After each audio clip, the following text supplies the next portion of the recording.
সীমান্তে কাঁটাতার পেরিয়ে ভারতের এক গৃহবধূ তার প্রেমিকের হাত ধরে বাংলাদেশে পালিয়ে এসেছে। স্বামী সন্তান ছেড়ে প্রেমিককে বিয়ে করে সংসার বাঁধার উদ্দেশ্যে বাংলাদেশে আসে ঘর বাঁধার জন্য, কিন্তু তার সে আশায় গুড়িবালি দিল বাংলাদেশ বিজিবি সদস্যরা। দালালের মাধ্যমে সীমান্তে কাঁটাতারের বেড়া পেরিয়ে বাংলাদেশে প্রবেশের সময় বাংলাদেশি সহযোগী সহ বিজিবির হাতে আটক হয় ওই ভারতীয় প্রেমিক যুগল।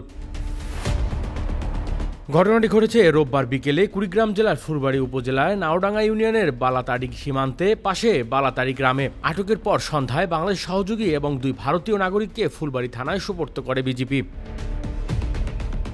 আটককৃতরা হলেন ভারতের পূর্ব বর্ধমান জেলার নন্দনঘাট থানার ধামাই গ্রামের এক সন্তানের জননী রেশমা মণ্ডল, দক্ষিণ 24 পরগনা জেলার উষ্টি থানার গড়খালি গ্রামের সৌরভ কুমার সাপুই এবং সহযোগী কুড়িগ্রামের নাগেশ্বরী উপজেলার কাশিরডাঙ্গা গ্রামের ইউসুফ আলী।